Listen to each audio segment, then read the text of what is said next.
Fala galera, aqui é o Fire mais uma vez pra gente falar da nona parte do nono episódio de S Gridman, baby dum dum, baby dum dum. Na verdade essa é a abertura do live action, mas eu gosto tanto que eu prefiro ela do que a abertura do anime. A gente tá no nono episódio, tá caminhando pro finalzinho e tem muita coisa acontecendo. Esse episódio foi um dos mais loucos que eu já assisti. Tem um clima muito Evangelion nesse episódio, mas eu vou falar disso tudo daqui a pouco, porque primeiro eu quero que vocês, por favor, cliquem aqui, se inscrevam no canal, cliquem no sininho, procurem nossas redes sociais, Facebook, Instagram, WhatsApp, Twitter, tá tudo aqui relacionado, aliás, aqui embaixo, relacionado na descrição desse post. Eu falo de loucuras, sonhos, pesadelos e muito mais do episódio 9 na resenha do Fire.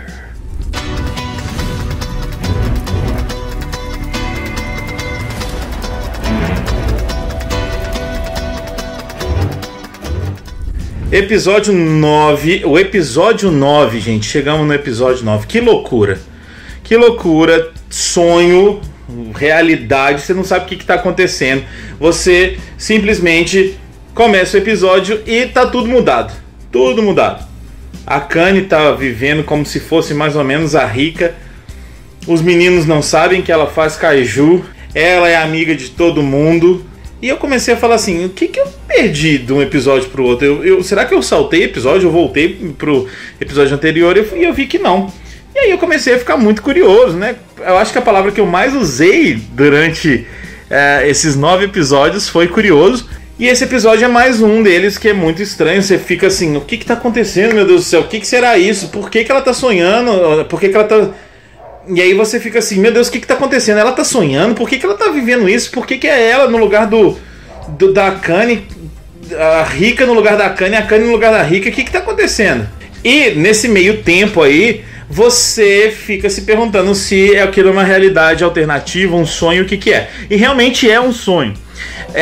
O que é interessante é que esse sonho, ele me parece quase uma realidade, uma segunda realidade, né?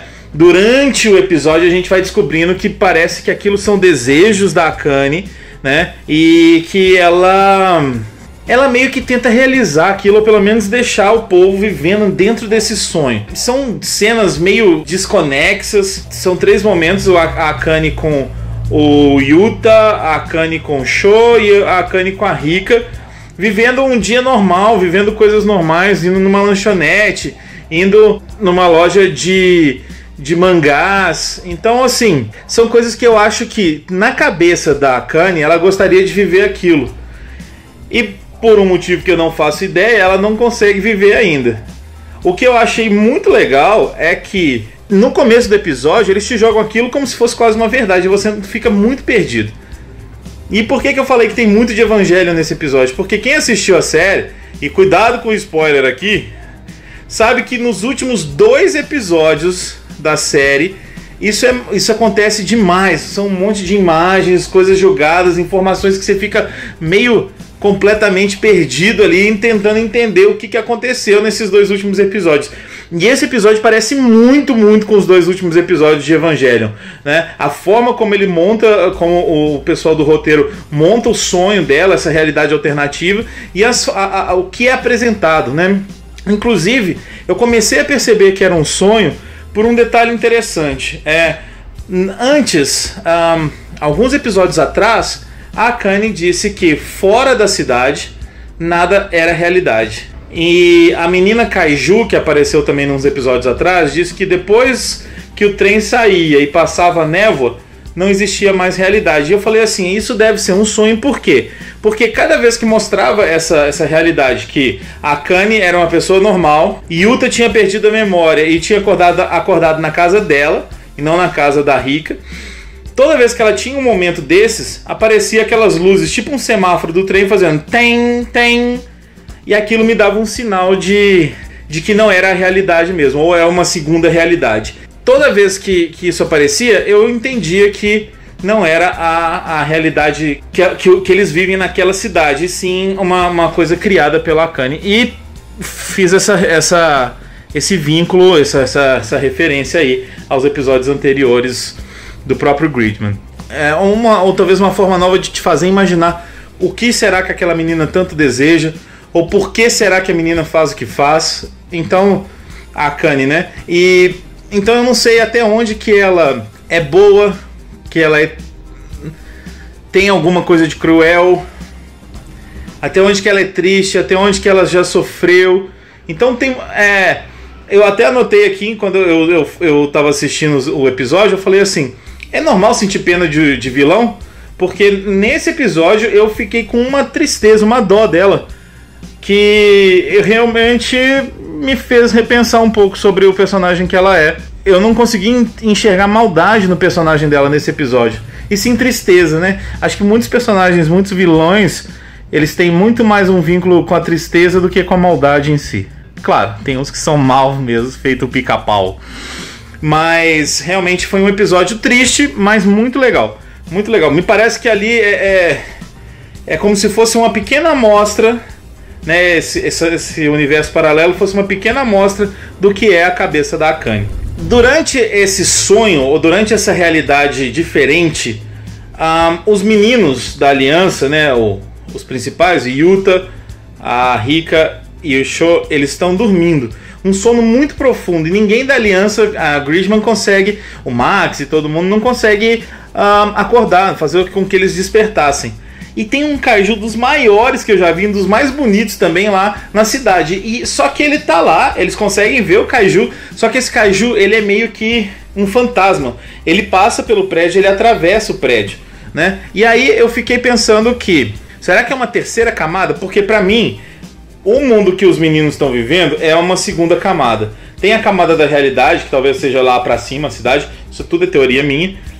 A segunda realidade é onde os meninos estão vivendo. E essa terceira, que os meninos estão meio que incubados nesse sonho da Akane, é uma terceira realidade. Só que esse monstro, ele tá entre uma realidade e outra. E aí eu tô viajando completamente, é só teoria minha. E a Akane e o Alex, eles estão controlando esse monstro nas duas, né? O objetivo deles é deixar os meninos adormecidos para fazer esse kaiju conseguir destruir tudo sem a presença do Gridman. Eu acho que o principal foco da Akane nesse sonho, nessa realidade que ela está vivendo aí, é fazer com que os meninos se esqueçam do Gridman, se esqueçam da aliança. Só que isso não acontece. Eles acabam, durante os sonhos, durante as loucuras, eles começam a achar tudo um pouco estranho demais, vamos dizer assim. Por quê? O Yuta ganha um relógio da Akane. Esse relógio ele põe no braço normal, né, no pulso aqui, e aí ele sente já uma fagulha de alguma coisa. Lembrando que ele usa o bracelete do Gridman aqui. Então ali já tem uma fagulha e ele começa a ter uma leve lembrança do que está acontecendo e tudo. O Sho está na loja lá com ela e ela começa a falar, vamos lá para casa. É uma realidade tão diferente que o Alex na verdade é um mordomo dela. E ela começa a oferecer brinquedo para ele, uns action figures de kaiju e tudo, e ele começa a falar assim, isso aqui tá interessante, tá muito bom, mas não parece muito com a realidade. Então os meninos, durante o sonho dela, começam a perceber, né? A que demora mais é a Rika, que tem toda aquela coisa que eu já falei no episódio anterior, de ter sido talvez criado pela Akane e também de ser a amiga mais próxima. Então eu acho que ela tem mais dificuldade de sair da realidade que ela criou, desse sonho, desse ambiente, dessa coisa digital, não sei, desse mundo que ela criou, porque ela tem mais vínculo direto com a Akane. E o primeiro que percebe realmente é o Yuta. E ele lembra que tem algum chamado, alguma coisa assim, e ele começa a ver imagens espalhadas na cidade do Gridman, e ele consegue então se desvincular do sonho. Logo em seguida o Sho, e por último, lá no final do episódio, a Rika se desvincula também, mas deixa uma coisa no ar, que é logo quando acaba o episódio, né? Eu tenho uma teoria de que são camadas de realidade, tecidos de realidade aí. Aí é muito profundo, tem que esperar terminar realmente, ou pelo menos ver mais coisa para entender. Mas me parecem camadas, tecidos de realidade, um talvez paralelo com o outro, ou um dentro do outro, meio que Inception, vamos dizer assim. Então eu tô achando que existem camadas também de controle do que aquilo pode causar, né? Por quê? Quando o Yuta consegue se despertar, ele consegue conversar com o Gridman se aciona. E aí o Gridman vai atrás desse Kaiju, segura no Kaiju, arranca uma asa meio transparente desse Kaiju, e aí sim o Kaiju se materializa e começa a destruir a cidade, porque antes ele estava passando dentro do prédio assim, né? E agora ele se materializou e conseguiu realmente destruir um montão da cidade. Os meninos continuaram dormindo, eles estavam quase se desvinculando do sonho, e o Kaiju estava destruindo a cidade na segunda realidade, ou a realidade oficial. A Aliança Gridman decide se unir, né? Unir todos os veículos, dessa vez sem o Gridman. E eu vou falar para cada um de vocês, este é um dos mechas mais bonitos que eu já vi, pelo menos em muito tempo. Muita referência a Sentai, obviamente, né? Quando é mechas com veículos que se juntam, mas eles dessa vez sem o Gridman se juntaram. Então é uma forma completamente diferente do outro episódio, que eram todos juntos também, mas com o Gridman. Dessa vez são eles sozinhos, são só os mechas juntos e formam um robô muito bonito. E eu queria elogiar muito as cenas de ação aqui do mecha e do Kaiju aqui. A porradaria é muito honesta, muito bonita de se ver. Ele dá um ataque Super Sentai, assim, totalmente Super Sentai no Kaiju. O robô faz uma pose de robô de Sentai, inclusive, né? Com a espada ao alto, assim, e tudo mais, que vira até um machado. E eu adorei. Foi muito bonito de ver os dois se enfrentando. Esse Kaiju é o Kaiju mais legal que eu vi também na série. E eu gostei demais dessa parte. Eu achei muito legal eles conseguirem se transformar sem precisar do Gridman estar junto. Foi muito legal ver isso tudo. Os meninos conseguem então se desvincular do sonho, dessa realidade, e voltam. E eles ficam preocupados que a Rika não estava conseguindo. Logo no finalzinho, a Rika se desvincula também e fala que ela precisa conversar com eles sobre uma coisa. Pum, acabou o episódio, né? E aí eu acho que no próximo episódio ela vai falar que já está entendendo o que está acontecendo e vai começar a pensar melhor em como a aliança Gridman, o Gridman, os meninos podem afetar e resolver esse problema todo que tem acontecido. Nesse meio tempo, o robô gigante, né, transformado ainda, conversa com o Anti, e o Anti dá mais indícios ainda que ele está muito indeciso do que ele quer fazer. Se ele quer realmente enfrentar o Gridman, se ele quer só carinho, ou se ele quer até mesmo, não sei, vencer o Gridman, ou se ele quer se entender também como Kaiju, como ser humano, como o que quer que ele seja. Porque o robô, que são a Aliança Gridman transformada, fala com ele assim: mas você é um humano. Ele falou assim: eu não sou humano, eu sou Kaiju. Então acho que Anti vai ter um papel importante nos próximos episódios também, assim como a turma toda tem. É bem legal ver o que está acontecendo. Eu não esperava que esse episódio fosse dessa maneira, bem diferente. Como eu falei, com uma base completamente, não vou dizer sugada, mas inspirada no Evangelho. E foi até legal ter assistido o Evangelho há pouco tempo, reassistido, porque não me deu tanta estranheza ver um episódio dessa forma. Muito legal a imaginação do pessoal para pensar como seriam realidades diferentes. E, como eu falei, é um episódio que deu pena mesmo da Akane, da vilã. E inclusive tem um negócio que eu não entendi muito bem. Na realidade principal ela está em cima de um guindaste. Ela pula desse guindaste que é muito alto, dá um girinho, pum, cai em pé e sai por aí. Eu acho que ou ela consegue controlar tanto a realidade que ela não, né, ela faz o que ela quiser com gravidade, com machucado, não se machucar e tudo. Ou então aquilo ali é um mundo muito dela, muito criado por ela realmente.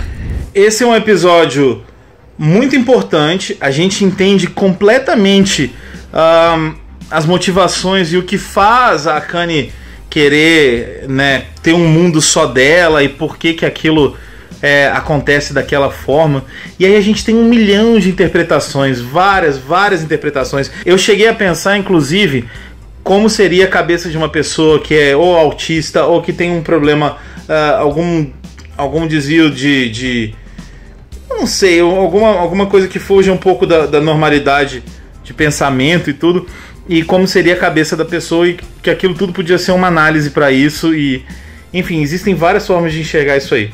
Foi um episódio muito importante, e acho que semana que vem as coisas vão esquentar ainda mais. Eu tô falando isso todo episódio e eu tô comprovando que tá tudo acontecendo. Semana que vem eu volto para conversar com vocês. Deixem sua opinião, me falem o que vocês estão achando disso tudo. Muito obrigado por me acompanhar até aqui. Semana que vem eu tô de volta. Valeu, falou!